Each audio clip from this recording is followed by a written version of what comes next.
Bonjour à tous, j'espère que vous allez bien. Aujourd'hui, on va voir un sujet très important qui parle du trading, du Forex et sur les marchés boursiers.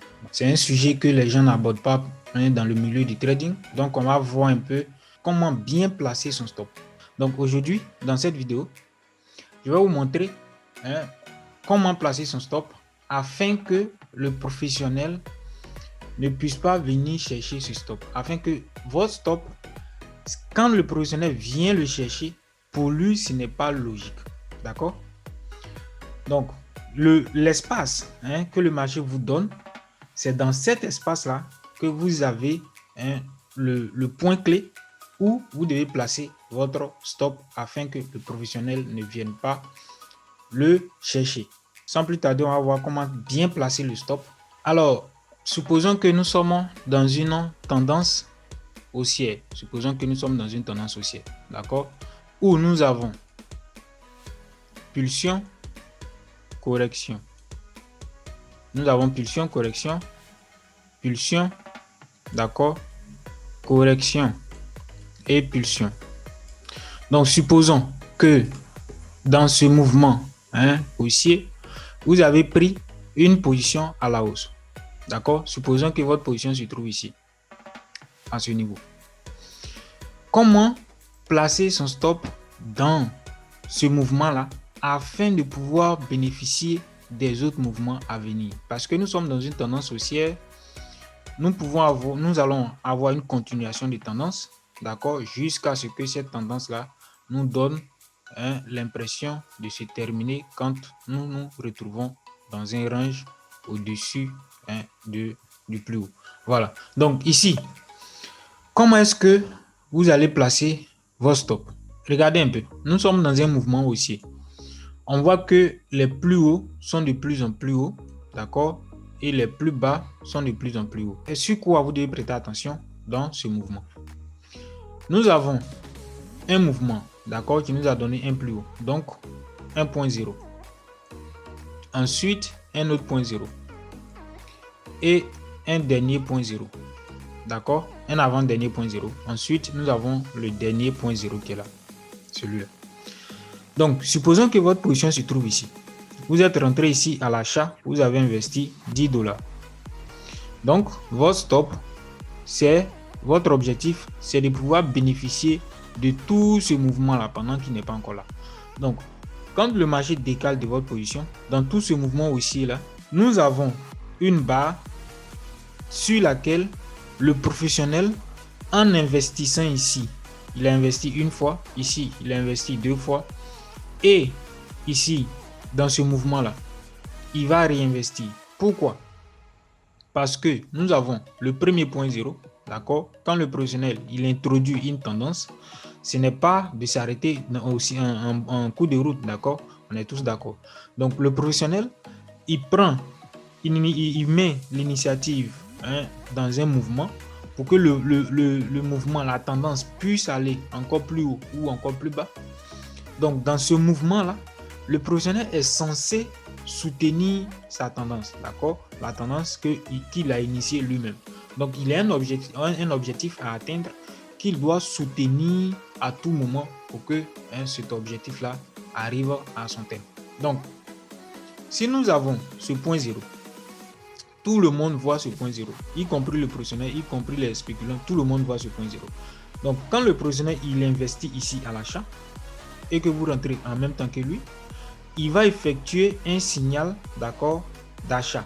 Au fur et à mesure que le mouvement va continuer, il n'aura que des signaux d'achat. Donc, ce point 0 là, nous allons avoir un signal d'achat que j'ai nommé ici Jock. D'accord? Le Jock va nous donner une barre de référence. Donc, quel est le rôle de cette barre de référence? Cette barre de référence a pour rôle, de soutenir la tendance, d'accord, haussière, mais aussi de nous permettre de comprendre si le professionnel est effectivement dans cette logique de soutenir la tendance à long terme ou pas. Donc, cette barre de référence va nous permettre de comprendre que la tendance peut continuer et elle va nous permettre de comprendre que la tendance est en train de se terminer. Donc ça, j'explique dans une autre vidéo. Maintenant, ici, ce qui nous intéresse, c'est où placer notre stop loss. En dessous de quelle barre ou bien sur quelle barre nous devons placer notre stop loss. Donc ici, quand nous prenons ce mouvement là, d'accord, nous repérons la barre de référence qui traverse ce niveau là, qui nous donne le jock. Là-dessus, nous plaçons notre stop loss. Donc nous avons notre position qui est là, on repère la barre de référence. Supposons que c'est cette barre là qui est notre barre de référence, d'accord. Nous avons cette barre comme notre barre de référence. On repère cette barre de référence. Le stop par rapport à notre position ici est placé tout juste en dessous de cette barre de référence là, tout juste en dessous. Dans quel but? Dans le but de profiter du mouvement encore plus, d'accord, parce que nous avons un signal d'achat, le marché vient former un nouveau point zéro, donc un deuxième point zéro par rapport à ce point là. Ceux qui traitent avec l'analyse technique appellent cela un plus haut, d'accord, un plus haut que le plus haut précédent. Donc ici nous avons le point zéro, et ce point zéro là, quand il se forme, il a pour objectif de venir tester notre barre de référence. Donc le mouvement, ce mouvement là va venir tester notre barre de référence. Alors si on est dans cette logique de pouvoir bénéficier de tout ce mouvement, on ne va pas bouger notre stop pour venir mettre à ce niveau là pour que la correction qui va venir tester notre barre de référence prenne notre stop et que nous clôturons notre position. Si on n'est pas dans cette logique, alors comment placer son stop pour bénéficier de ce mouvement? C'est en dessous de notre barre de référence. Donc une fois que nous avons repéré notre barre de référence, nous plaçons notre stop afin que nous puissions bénéficier du mouvement de reprise d'achat. Donc ici, nous allons avoir une reprise d'achat. Ensuite, ici, nous allons avoir un autre jock, d'accord, un autre jock qui va nous donner une autre barre de référence. Donc, nous avons une autre barre de référence. Dès que ici, nous avons reprise d'achat et que nous avons jock ici, le stop qui est là, le marché va continuer, va venir former un troisième point zéro, d'accord, donc un troisième plus haut, le point zéro. Ici, le marché forme le point zéro. Donc, le stop qui est là, on le déplace immédiatement, on le met tout juste en dessous de notre nouvelle barre de référence. Donc, nous avons mis notre position ici, nous avons placé notre position d'achat ici, nous avons bénéficié de tout ce mouvement. Ici, nous plaçons encore notre stop, le marché forme un point zéro, il vient faire le test sur la barre de référence. Ensuite, ici, nous avons reprise d'achat, nous avons pour objectif, cette reprise d'achat, nous avons pour objectif d'aller traverser le point zéro qui est au-dessus, donc le troisième pic plus haut que les plus hauts précédents. Ici, nous assistons encore à un autre signal d'achat, donc un autre jock qui nous donne bien entendu une autre barre de référence. D'accord? Donc, si notre stop il est ici, une fois que nous avons un autre jock, d'accord, nous le déplaçons et nous le mettons encore une fois en dessous de notre barre de référence. Donc, dans cette logique, vous voyez que vous travaillez sur la tendance, vous travaillez de telle sorte à bénéficier de tout le mouvement qui est dans cette tendance haussière ou bien dans cette tendance baissière. Donc, si vous êtes un trader qui ne savez pas à quel moment où vous devez placer votre stop, quand le marché fait un jock et qui vient former le point zéro, vous allez voir que vous avez eu tout ce mouvement, d'accord? Vous ne comprenez pas que le marché va faire une correction sur à un niveau clé et puis ensuite repartir à la hausse. Donc, vous déplacez votre stop, vous le mettez à ce niveau-là. Ce mouvement correctionnel vient prendre votre stop et puis vous sortez de la position.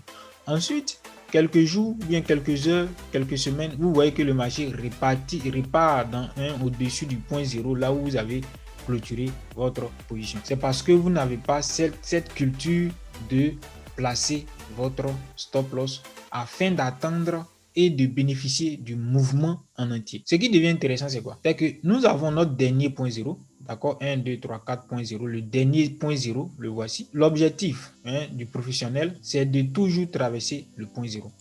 D'accord, retenez cela. Maintenant, quand nous avons notre stop, à quel moment on doit comprendre que le marché, la tendance est en train de se terminer et que notre stop on peut maintenant clôturer notre position. Soit nous clôturons nous-mêmes notre position, ou bien nous déplaçons notre stop, ou bien nous mettons un objectif à un niveau afin de pouvoir clôturer notre position, afin de pouvoir prendre les gains. Donc, nous allons prêter attention à quoi? Cette dernière barre de référence qui nous a donné un job avec 1.0. Quand il y a reprise d'achat ici à ce niveau, le marché va à la hausse. On voit que ce point 0 là, le dernier plus haut, d'accord, avec, je parle en termes d'analyse technique, le dernier plus haut n'est pas traversé. Si le dernier plus haut n'est pas traversé, alors nous allons maintenant prêter attention pour savoir, ça va attirer notre attention pour dire quoi? Pourquoi le dernier plus haut n'a pas été traversé? Donc ici, à tout moment, on a eu les plus hauts qui ont été traversés. Pourquoi ici n'a pas été traversé? Ce qui veut dire que la tendance est en train d'être terminée. Voilà. Donc ici, quand nous nous retrouvons là, le stop, il est toujours en dessous de notre barre de référence. Maintenant ici, nous allons décider nous-mêmes de clôturer notre position. En ce moment-là, on a bénéficié de tout le mouvement, d'accord, de cette tendance. Voilà un peu sur quoi j'aimerais attirer votre attention. Là, de placer son stop afin que le marché vous donne le maximum de points possible quand vous prenez une position. Même si ici vous avez investi 0,01 et que tout ce mouvement-là vous a donné, supposons 3000 points, vous avez 3000 multiplié par 0,01, ça vous donne 30 $.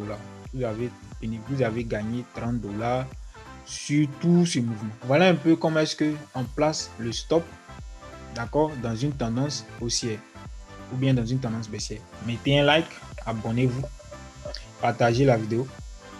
Il y a au bas de la vidéo, dans la description, il y a tous les liens de mon groupe de formation, options binaires, Forex, mon groupe gratuit où je donne les signaux, d'accord? Les signaux chaque jour, du lundi au vendredi. Nous avons les signaux dans le groupe Telegram pour les options binaires. D'accord, nous tradons chaque jour que Dieu fait.